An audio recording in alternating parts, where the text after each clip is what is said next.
ہماری ذمہ داری ہے کہ ہم اپنی رائے بھیجیں۔ مسلم پرسنل بورڈ سے جاری کیا گیا QR کوڈ زیادہ سے زیادہ وائرل کریں، فیس بک پر شیئر کریں۔ السلام علیکم ورحمۃ اللہ وبرکاتہ۔ میں ہوں لطف اللہ رحمانی۔ اسلامی شریعت اور سماج میں وقف کی بہت زیادہ اہمیت ہے۔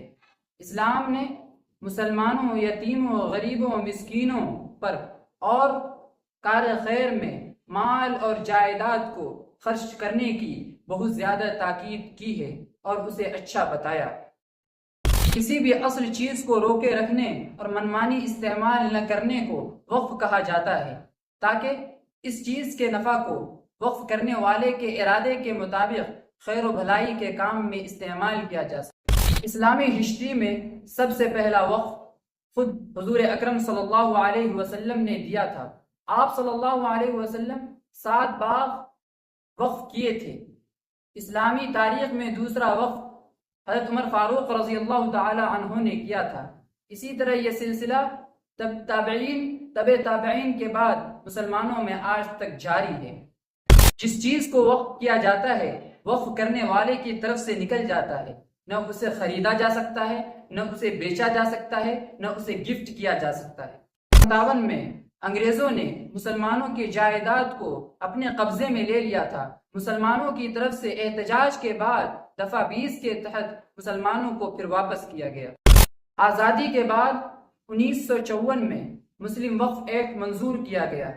کچھ کمیاں رہ گئی تھی، اس کے بعد کئی بار اصلاح کی گئی، لیکن پھر بھی کچھ نہ کچھ کمیاں رہ گئیں۔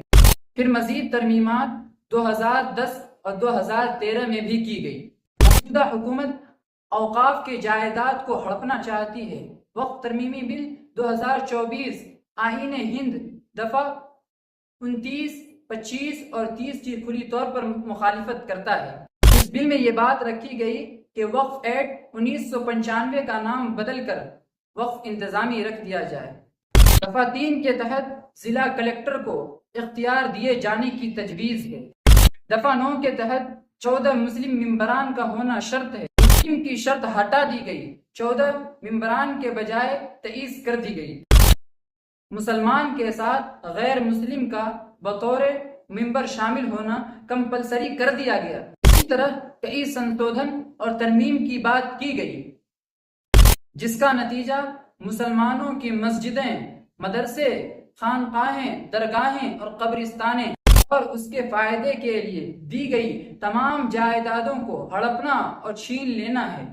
ایک معزز شہری ہونے کی حیثیت سے ہماری ذمہ داری ہے کہ ہم اپنی رائے بھیجیں۔ ہمارے پاس محض 2 دن رہ گئے ہیں، لہذا آل انڈیا مسلم پرسنل بورڈ سے جاری کیا گیا QR کوڈ زیادہ سے زیادہ وائرل کریں، فیس بک پر شیئر کریں۔ تمام مسلمان خود بھی اور اپنے گھر والوں سے بھی ضرور ای میل کرائیں۔ غفلت کے شکار نہ بنیں۔ ویڈیو کو زیادہ سے زیادہ شیئر کریں، ملک کے کونے کونے میں پہنچنا چاہیے۔